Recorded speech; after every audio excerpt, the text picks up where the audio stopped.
Hello and welcome to Lewis Nichols Live Stories in association with Shane Solomon. I'm really excited to bring on our next guest, come all the way down to Cornwall. Let's say hello to Fazer. How are you? I'm very well, my bro. You? Yeah, really good, thank you. Good, man. So today is Live Stories. So it's kind of about from the very beginning to where you're at now. So we've got a lot to cover.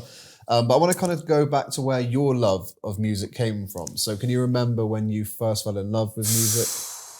My love of music started from a long time ago, man. I'll be honest. I grew up in a musical household. My parents used to play in a band. And when they used to have parties at the house, it wasn't like how we have parties now, clip the aux cable in and, Yeah. you get me, or Alexa, and then music would play for the whole night. They would literally have a live band in my mum's living room playing music all night. Like, you know what I mean? Mum was like, go to bed. It's bedtime. I was like, how do you expect me to sleep if you're not seeing what's going on? And next door, like, it's lit right now. We want to be in with you lot. So we come from a musical household, and I don't know, I've had keyboards since I was a kid and stuff like that. So it's kind of just been around me since I was born, really. And I've always had a love for music, always. I've got to say, I know it's random, but we've done an interview before. And in that interview, you asked me if I played FIFA. And I was like, no. And then you responded with, no, I don't either. And it's the most random thing that I've ever had in an interview. Because I thought it was man don't even play FIFA like that as well, you know. But yeah, it's probably this whacking conversation. You play FIFA? Yeah, no, me neither. Going back to, obviously, Talisa and Dappy. Yeah. How did you guys meet? Because I know it's been a long time and you've been working on music for kind of for years. So it feels like forever. Yeah, I met Dappy when I was 6 years old, in karate lessons. And then we're from the same area. We have the same group of friends. So growing up our whole lives, we've been around each other. Then we ended up going to the same secondary school together. And then that's when we started the group in secondary school, and we just been Daps and Talisa are blood cousins, so them lot have known each other from birth anyway. So, and then when we decided to start the group is when I met Talisa, and we was 11 and 12 at the time. Wow. So yeah, a long time. What was your childhood like growing up? It's like, did you guys kind of get into trouble at any time, or was it just like messing around? Well, we come from a place, it's got the highest amount of drug abusers in London. Really? Where in Camden. Okay. Yeah, so we used to call it's called Camden Town, but we used to call it Sea Town for like Crack Town, because there's like a load of crackheads everywhere. I can't say we was angels, you know. Like, you're out on a Friday night, your mum's giving you a couple quid to go out with your lads and that, and then you're looking at your pal sitting there and he's counting hundreds and hundreds of pounds, and you're like, bro, where are you getting that money from? He's like, bro, I'm trapping, we're outside. I was like, it's very easy to get influenced and involved in certain things, to say the least. Yeah. So I wouldn't say we was angels. If you come to Camden, anyone that's involved in any sort of street antics or anything would know our names, like as in not just from N-Dubz, just from being just being around in the hood and stuff like that. So yeah, we became like kind of hood legends where we're from. We'll go into it later, but the documentary you did, the series. Yes. That showed us an insight into that, where you were kind of you went back to like the tower blocks and everything, and it was different, and it was good to see. So we'll go into that a little bit later. Yeah, sure. But let's talk about the name N-Dubz, because I know you were called different things before. Yeah. But is it to do with the postcode of where you're from? It is indeed. So we was called NW1 before, which is the postcode of Camden, which is Northwest 1, which is Northwest London. And the 1 is just that it's so close to central London, and the further you get out, the numbers get higher and stuff like that. So we was like literally on the doorstep of Oxford Circus. You could literally walk there on a Friday night, 10, 15 minutes, you're in central London. But for us, we was called NW1, and then we just kind of just shortened it down. It sounded a bit more cooler than being NW1. We found it sounded a bit poppy and hey. So we just N-Dubzed it up, and that was it.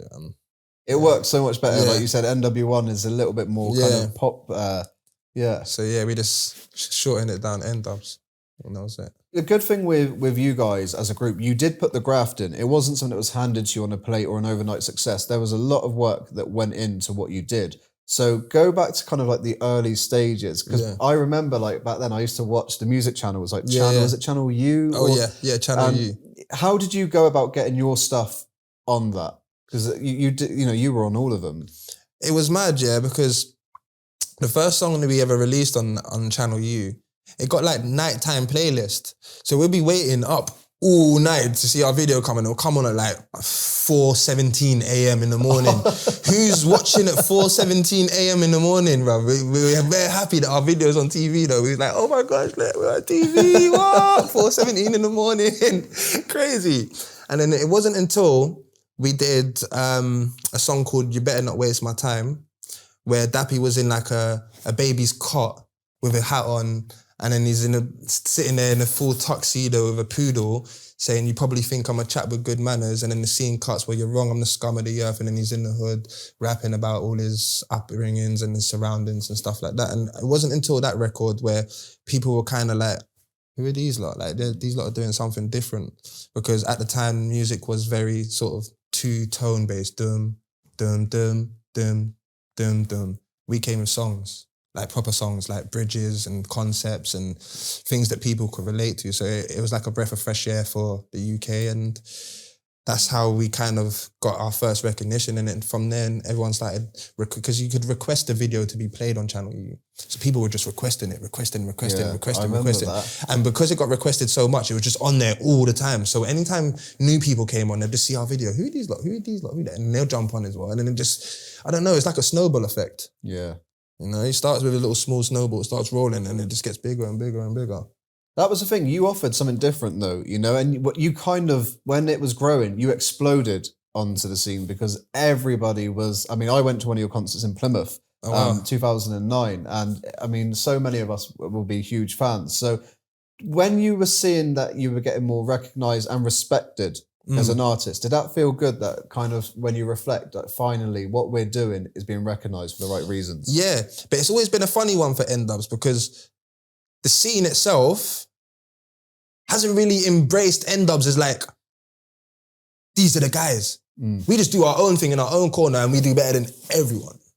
Do you know what I mean? So it's been good for us because it's made us realize our own sort of source, if that makes sense. Like when what we bring to the industry, and we don't try to do what other people do. We don't try to fall into sort of a genre or anything like that. We just do what we feel is good music. And I think that's what sets us apart from most artists, you know? You know, when you say good music, one of my favourite tracks is I Swear. Okay. But that didn't do as well originally on the release. Am I right in saying that? It did kind of better now. I'll tell you what it did on the release for us. When viral wasn't even a thing, I Swear went viral. And it became a thing, like if you didn't have that song on your phone at the time, you just wasn't cool. You wasn't down with the kids. Like, do you know what I mean? So across all of the schools across the UK, that song was getting shared and shared and shared and shared and shared. And to be honest with you, it was one of our best performing songs that got us mostly recognised. Yeah. It's one of my favourites, lyrically as well. It's one of those songs where you kind of That was when Dubz had the Vibes Cartel inspiration and the elephant, because we used to listen to like a load of reggae and dancehall, innit? So when Dubz used to do that, it had the reggae sort of influence. So he had the Vibes Cartel sort of influence behind that, and so it was a good time to be alive, and it was a good song, definitely. I want to go back now to when you won Best Newcomer at the MOBO Awards. Now, that is such an accolade to get, because again, you've worked really hard and you're being recognised and respected. So when you won the award, how did you feel about that? Because, you won plenty of them going forward. But it was an emotional time because a few months prior to that, Dappy's dad passed, which was our manager at the time. And we built all of that success up to winning a MOBO without being signed to a major record label or anything. We was fully independent. We won that award, not even being signed to a record label. After we won that award, you know how many phone calls we were getting the next day? We want to sign N-Dubz. Yeah. We want to sign N-Dubz. The N-Dubz is, can we go see Sony, please? Can we go see Warner Brothers, please? Can we go see EMI, please? Can we go see Universal, please? What? Everyone just cool. And we ended up going with an independent label in the end. Really? Yeah, and we was with an independent the whole time that had a distribution through Universal. Did you ever find that a risky thing to do? Because I imagine a lot of people say, no, sign for the big labels. No, do you know what it was for us? The people that we signed to were two guys from up north. They were just like, what do we know about your music, mate? Like, you lot know your fan base. You lot know your music. Just give us the music, we'll put it out.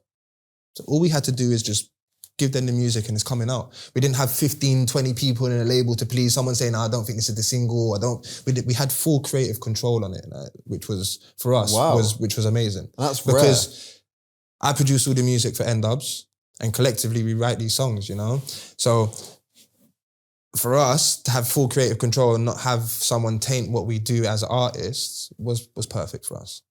You know, when you look at the band, Dappy, was becoming in his own right very popular. He did his song number one, and with Tinchy, and then you guys did one as well. But how did the band feel about him? Because he had kind of his with the hat, the nana, and all of that, and people loved it. But he was becoming kind of this star on his own. Yeah. Did that cause any tensions at any point? Or were you happy for him? Not at all, because no matter who has success, whether it's myself, whether it's Daps or T, it all comes under the N-Dubz umbrella. Yeah. Like, no matter if you go away and do solo stuff, it still reflects back on the N-Dubz umbrella. So for me, it's great. Like, for example, Dappy's first number one, No Regrets, was an N-Dubz record. And that was when he decided he wanted to go solo, he asked us, can I use No Regrets as a Dappy record? Run with it. No way, I didn't Run know with it. And it flew, number one. Talisa's number one record, Young. I produced that record. So everything is always still interlinked and has a knock-off effect on what we all do individually, if that makes sense.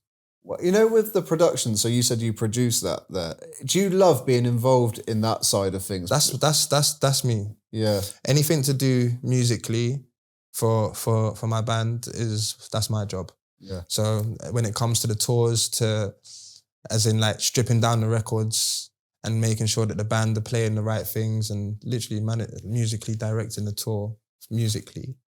And then obviously producing the records for N-Dubz as well. So I swear all those songs, I made all them records for N-Dubz. So cool. Yeah. So we've just literally, that's the beauty of N-Dubz, is that you could put me, Daps and T in this room here, give us the equipment, have no one else, literally 1, 2, 3, and lock that door and go away. We'll write albums after album after album, recorded to a high quality, music produced to a high quality. That's just what we do. We're very self-sufficient. Well, talking about albums, Uncle B, that now is considered legendary. When you it's look like a classic, isn't it? Yeah, very much so. And it was something so different. There was nothing else like that. And when you look at albums, I'm like, oh, that's a banger, that's a banger. So when initially it was released, what were your thoughts on that album when you were putting it out to everyone to listen to? We were just excited. It was the beginning of our run. We was getting the recognition that we felt that we deserved. And yeah, man, it was just an uphill trajectory, man. We was enjoying every moment of it, and we was excited for each release that we put out to see the people's reactions and see how people are gonna adapt to it and if they're gonna relate to it, and see it's always an exciting experience, My favourite on that was Wouldn't You? Yeah. Love that song, yeah. And that was a wicked song.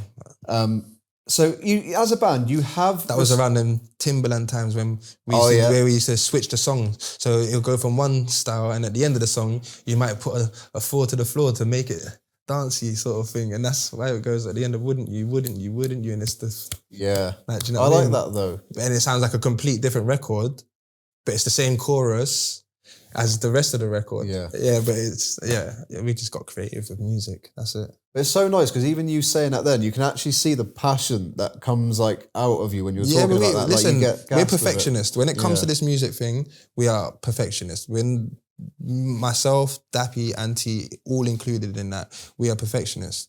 And that's why the music sounds the way it does, and that's why it does what it does, because we won't sleep until it's perfect.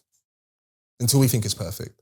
Well, I think it is. Well. like if an and in a rap doesn't sound right, we're gonna keep going until that and in that part sounds correct and it's glued with the rest of the song. We're just mad with it. I think you guys should collab with Shane. I think that'll go viral. We'll definitely do something. Shane, when you're ready, Ruba, yeah? We'll do something crazy. At the kind of height of your success, the band, you would often face criticism. You know, people would either say that the language used wasn't good for kids, and there were always people against what you were doing. How did you find that? Because a lot of people supported you, you were smashing it, but there were always those that had an opinion. There's always going to be critics, man, but we was a voice for broken Britain. No one could tell us anything. Otherwise, we were speaking for a whole generation of youths, and they loved us for that. So we was very outspoken. We was very, what's the word? Controversial? Controversial. Yeah. To say the least. But we didn't care. We've got a great fan base. We've got a strong fan base. They rock with us through thick and thin. No matter what these blogs and whatever say to us about us, all press is good press. You're keeping our name in your mouths. It's great. We're going to release music next week. And the thing is, as well, you were given hope to me because in the documentary that you guys did years ago, you spoke about how are we here? Like, you know, we came from kind of tough upbringings at time, you know, and you're living your dream. And that gave hope to other people. Yeah. You know, I saw people crying when they were meeting you at the book signing. Still happening till today. You know? It's crazy. I don't understand it. I'm like, I'm human. Well, why are you crying for it? Then, you know, if you cut my skin, you know, blood comes out, not green goo. I'm not an alien. Yeah, but I think it's just when someone's your hero as well. Yeah, I mean, and you were good. You all gave hugs and everything. Yeah, man, we got time for it, man. If someone stops us and is like, yo, can we get pictures? We're like, yeah, come, let's go, man. We work for this, man. You know? One thing I want to talk about is tours, because you guys sold out every tour. I mean, like I said, I went to see you and it was rammed in Plymouth, you know? Yeah. So when you go out and you're performing, do you ever take a moment to reflect and be like, every single person has paid to see us? I think every sort of decent capacity show, I have that moment. Yeah. And it's like a self-realization moment, because it's like, I'll go side of stage before a show. Like the last time I did it, we was at the O2 Arena in London. And I've gone side of stage and I've literally 5 minutes before we're about to go and the intro's about to start. And I've gone like this around the curtain and I've seen a sea of people, bro. Like a literal sea of people. And I say to myself, damn, man, gotta entertain every single one of you tonight. I get a bit nervous, you know. I get little butterflies on that. Daunting. I get little butterflies. But as soon as you're up on that stage and the music starts, that's gone instantly. Showtime. No time like showtime. It's different character on it. Switched on. I want to talk about Against All Odds, because when that was released, for me, that album had everything, you know, from the bangers, the vocals, everything you'd want in an album that had. And I mean, it did really well. I was looking at this, platinum, you know, over 300,000. So when you worked on that album, did you have for someone that does the producing, did you have a feeling this is going to do well? We always thought that with every single record we ever made. Yeah. Whenever we're making a song in the studio, we think it's going to be the best thing and the biggest thing ever. Have you had moments where in your head you're like, this is the one, you put it out and it's not done it, but then the ones you maybe didn't think are the ones that do well, but you know all of them? No, the ones that we put out was we strongly believe it's going to be amazing. Yeah. And when it comes out, it's amazing. Like I think it's a manifestation thing as well, you know. I think we manifest very hard when we're making these songs, because we visualize it. Could you imagine being on stage performing this? Yo, it'd be mad. Do you know what I mean? Like you know, they say you have to visualize yourself being that person before it happens. And I don't know. I think we're just manifesting regular without even knowing it. You were manifesting us playing FIFA. I think that's... Hey, listen, I'll smoke, man, on FIFA. Even though I don't play FIFA, listen, I'm hard. I'll just switch the controls to alternative, so it's Pro Evolution Soccer controls. I mean, whoever wants it. We need a game. But I Need You was obviously on the album. Yes. Now that song live I've seen is insane, and I know it's the same now. Do you enjoy performing that live? Because everyone knows all the words. Yeah. Do you want to know a funny story about that? Yeah. So we started that song in Guildford. We was in a residential studio in Guildford, and me and Dap started this song this night, and T was not. The first song that we did in this recording process for that album, for Against All Odds album. That was the first song that we recorded for that album. Was I Need You, and me and Dap started this song in the nighttime. T's pulled up the next day, and we said, T, we made a banger last night. You need to hear this. We played it to her, and do you know what her response was? Did she not like it? She goes, I love the hook, I love it all, but you see the music and everything, I just feel like I'm going to go to Butlins with all the grannies and the kids on the dance floor dancing to it. We need to make it a bit more cooler. I don't know. I said, all right, cool. You lot go to sleep. Put on the white cape, got on my flipping Dexter's lab glasses, yeah? Then I started cooking. And what you hear on the record is what I did that night. Result from that. I said to myself, nah, how could you say that? Grannies and That's it. No, what, Butlins? Never. Let's go. And then switch the whole record to what you hear it as today. I want to hear the version that Talisa heard now, just to see what it's like. Probably going to sound like Butlins. But, you know, people, and we need to change the lyrics now to like, I've been searching all over TikTok or something. Yeah, definitely when we do the live shows, that's what we did on the last tour. We changed the word instead of Facebook, we said to TikTok and stuff like that. Oh, nice. Yeah, man. Just to make it like modern and up to date. Oh, yeah, look, I see what you did there. You're smart, bruv. Yeah, I see what you did there. Being N-Dubz was obviously the series that you did. Now, I know you actually had 2 series of that because it did so well. And a Christmas special. That's a dream for everyone. We had a Christmas special as well, yeah. Were you skeptical about that? Because we knew a lot about you, but not as much. And you were kind of giving us everything on that series. So was there a part of you that thought, is this the right thing to do? It was like Marmite. It's like we hated it and loved it. Some of us hated it, some of us loved it. And I think between all of it, I think it done wonders for us, regardless of how we felt about it. We always felt like it was just like, I don't know, we was like the first person to do a reality TV show in the UK before Towie and all of these sort of things. It was being N-Dubz, just the first reality TV show apart from the flipping Osbournes.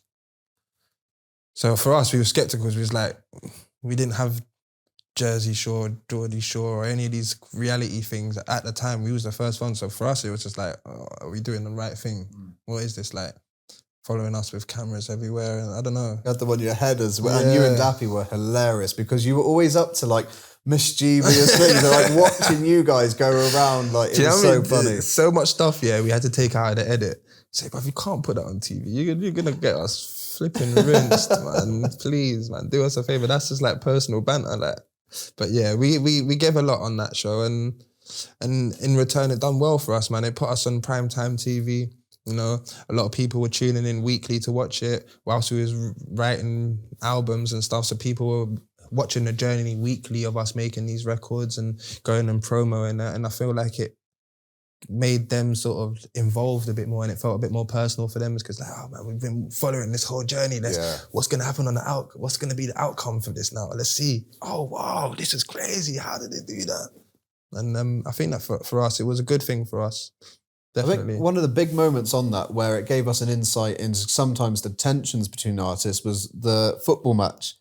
Yeah. Lethal Bizzle was there. Yeah. And there was a slight altercation. I mean, do you get on now, or is it still it's one of them things? Just is what it is. It's never going to be anything. It's never going to be no sort of major problem. Yeah. It's just is what it is. So we spoke earlier about controversy, and it did seem to follow the band at times, but not you as much. You were kind of like the good guy, because Dappy was always in it, Talisa was, you occasionally, but it seemed that you weren't the one always in the headlines for being in trouble. I don't know. I just feel like, I don't know. Well, I'm a master at not getting caught. That was just bait, bro. It's his bait face, bro. Everyone knows it's him, bro. Like, you can't hide it, like. Was it for you? Because I was going to ask, was it difficult to be having so much success and then having to kind of all these stories coming out? But I guess you probably found it funny at times as well. To be honest with you, with the success, like, I'll tell you what it did do for us. It made us realise that we had snakes in our camp. Like, because certain things were going to press that should never been going to press. And press would have never known about hadn't someone in the camp given that information over. So I feel like for us, it was a good thing as well that we was getting bad press because we filtered out the snakes and that in the camp and that we cut the grass. So they're making money from just selling... Yeah, from selling stories, bad. man. Yeah, they used to sell it to the Sun. To Mr. Gordon Smart, used to buy all the stories. Well, Talisa then became a judge on the X Factor. And that was such a big moment because it was like, wow, you know, you've gone and done this, you've got an incredible voice, and now you're going to mentor and coach other people. How proud of Talisa were you at that time? Yeah, no, we was over the moon. We was over the moon. And I was at judges' houses with her when she put Little Mix together, which was insane because they all came as individual artists. Yeah. She's like, nah, we're going to put them in a group. This one, this one, this one, and this one.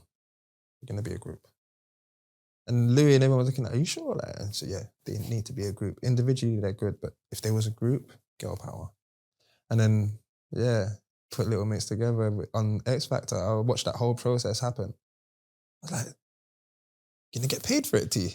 I was going to say, they made a lot of money. I said, you're going to get paid for Little Mix, T? She goes, nah, it's all within X Factor contracts. And I was like, oh, wow.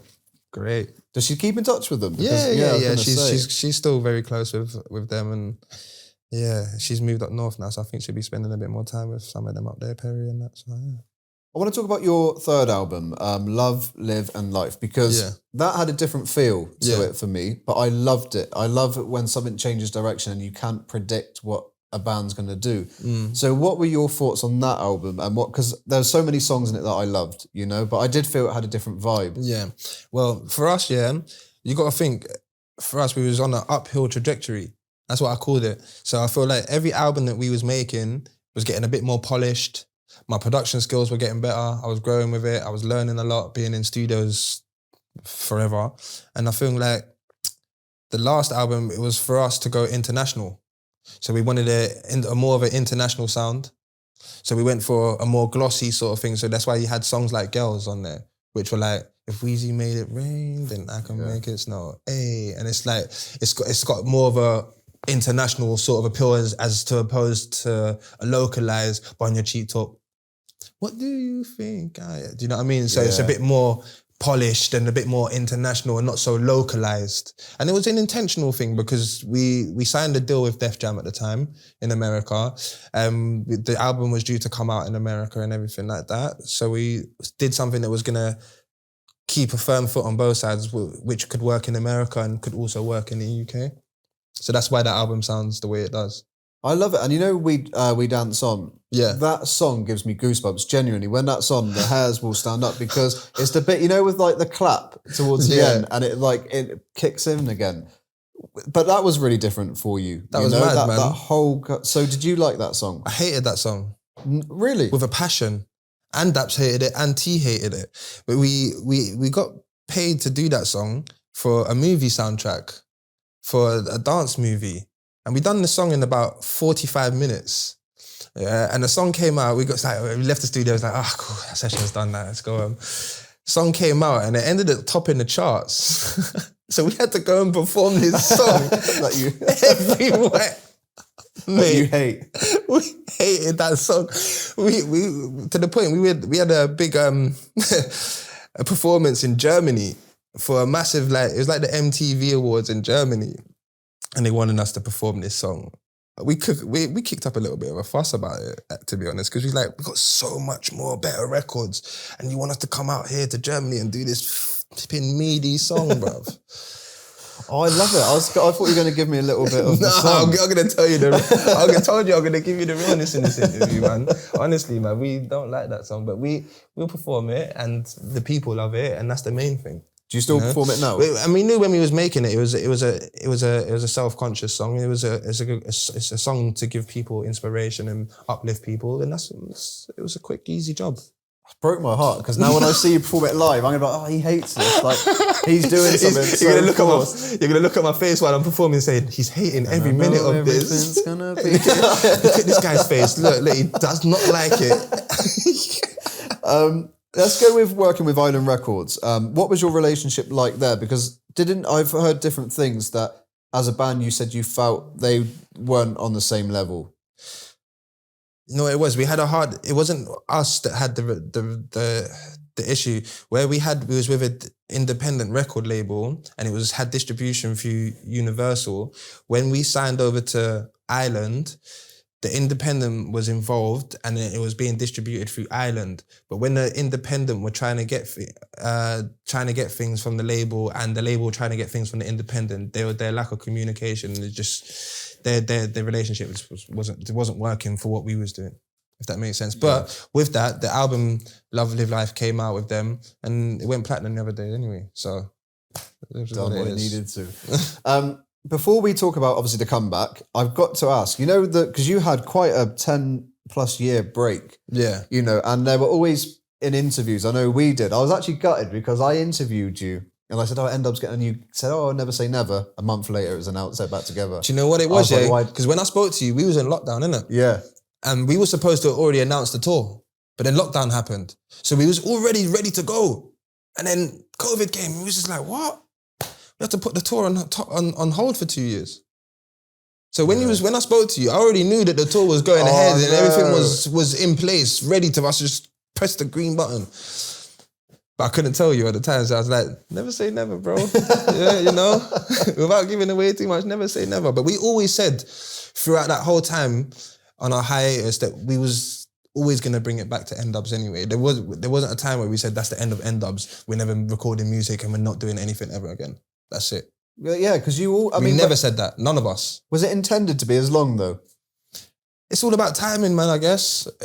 We all have different things happening at different points in our lives, and I feel like at the time... I feel like it was good for us. We could have came back 2 years later afterwards and then done another 2-3 years run, but I feel like the break was nice for everyone, man. Like, we had a lot of young fans at the time, that were now old enough to come to shows. So it all kind of works out in the end, if that makes sense. Well, a lot changed, in the sense of social media. Mm-hmm. The industry massively changed. So you made the announcement that you were coming back, but before that, did you ever kind of feel, what if this doesn't get the reaction? Because it did, but did you ever have those thoughts? No, we never have those thoughts because they're limiting. They're limiting thoughts. Like, you see, like, you can't limit yourself through thought, bro. You just gotta just be optimistic. When you're trying to do something spectacular and out of this world, you just gotta believe it, bro. People are gonna think you're crazy, bro, but you just gotta have your tunnel vision and just have what your vision is and just go for it. So like, if we sat there and said, maybe it wouldn't have done well when we re-announced it. But because we were like, bruv, the people are waiting for this, they're gonna go mad. And they did. So what happened? Came out and exactly what we thought was gonna happen, happened. And the thing is, it was so funny because when we announced that tour, we sold something like 130,000 tickets in less than 60 seconds. It sold out. I couldn't get instantly. Tickets. We had O2, the booking, the company that runs like the O2 Arena and stuff, like that was selling the tickets and that for us. They called us and they were like, whoa, what's going on? And it was just like, all right, we've got an opportunity here now. We can either go to the arenas, we can either go to the stadiums, or we can do the arenas still. And we was like, fuck it, let's do the statement. Let's go to the arenas. Yeah. So we was going to do the Emirates Stadium and we was going to do the MK Don Stadium in Milton Keynes, which are I don't know, 60,000 a night. And we was like, yeah, let's make a statement. And then we was going to do the stadium, but then we looked at costs and it didn't make sense for us to do 2 stadium shows because it would cost us so much to just do those. For example, to power up the Emirates for a night is £250,000. Really? Just to put electricity in the place, let alone the staffing and the security and everything else, all the other costs that go into it. Yeah, let's just forget everything, the staging, people that put up the stage, everything's to it. That number went over 7 figures quickly. Yeah. Very, very quickly. And then the profit margins were like very small. It's just as a business, it didn't work. So we said, you know what, let's add extra dates for the arenas. So then we added the extra dates and then one sold out like hotcakes as well. Wow. Literally. And then we ended up selling like 360,000 tickets in total, which was insane. That is crazy. You know? And we did 4 nights at the O2 in London, which is 20,000 a night, so that's 80,000. So we would have easily sold out the Emirates Stadium, Arsenal, like in our hometown, London, North London. What? Well, at Tottenham Hotspur Stadium, would you do that? No, it'd have to be Emirates. We're North London, man. We're North. And I know Tottenham's North London, but it's not close to Camden like that. Well, I was thinking about this earlier because it's not, you're here. My mum's Tottenham. So my mum's from Tottenham and she's a Tottenham fan as well, isn't it? So bit of a divide. Yeah. So then when she moved to Camden, she was like, "What, you like Arsenal?" And that, like, "Nah, you gotta be Tottenham. Come on, your mum's born and raised in Tottenham." I wouldn't recommend it. It's depressing. Can't be as depressing as Man U right now, bro. So you're good. You're here with your daughter, and obviously back then wouldn't be able to see what you were doing, and all of the kind of huge success. Yeah. So is it nice when you did the arena tours and you had that kind of revival that you could share that and say, this is what I do, this is what I've been doing? Yeah, no, it was always nice because I'd speak to her about the success that Dad's had and everything like that. But I don't think she kind of like realised it until she walked into one of the arenas and then it was empty at the time. There was no one in the arenas and stuff like that. But then when she came back and she saw the whole crowd, she was like, yeah, it's a moment. It's a moment. Yeah. It's like all these people come to see you. And I was like, yeah. And they're coming tomorrow, next load, the same amount of people, but different people. Does that make you proud that you're able to show? Yeah, most definitely. And it was nice because I got to bring like some of her school parents, parents at the school are fans as well. And their kids are friends with my daughter. So it was nice to, you lot come to the show as well. Yeah. So the mums come with the kids and the kids can talk about it after school and at school afterwards. And yeah, it was a nice moment. It was a good moment. Well, next up, it's kind of what you're doing now, because I'm probably going to get a never say never and stuff like that, but we'll see how it goes. So what is next for you now? Well, what are you working on? Well, we've opened the doors for N-Dubz anyway now, innit? We're back trading. So when we released our last tour and our last album, which thanks to the fans went top 10 again, it was like number 5 in the charts. So the doors are open for N-Dubz again. We've got a lot more coming. We've got new music coming. Got a few more things in the pipeline which we'll be announcing within the next couple of months, and a load more live shows to come as well. So it's going to be a busy next 3 years, 4 years for N-Dubz, and yeah, we're going to smash it out the park and give you guys something to remember. That sounds like there's big plans, because 3-4 years, that makes me think that we got some good things to look forward to. Oh yeah, most definitely. When we say we're going to release something, it's never half-hearted. It's always giving you load to go with, like, oh my God, did you do this? And what we do, we call it the gas goggles, like the gas mask, that everyone gets gas, like, what are they doing over there? And we make everyone look this direction for the duration of what we're doing. So, and that's our thing. We want to make people turn heads, and we've got big announcements coming up, massive.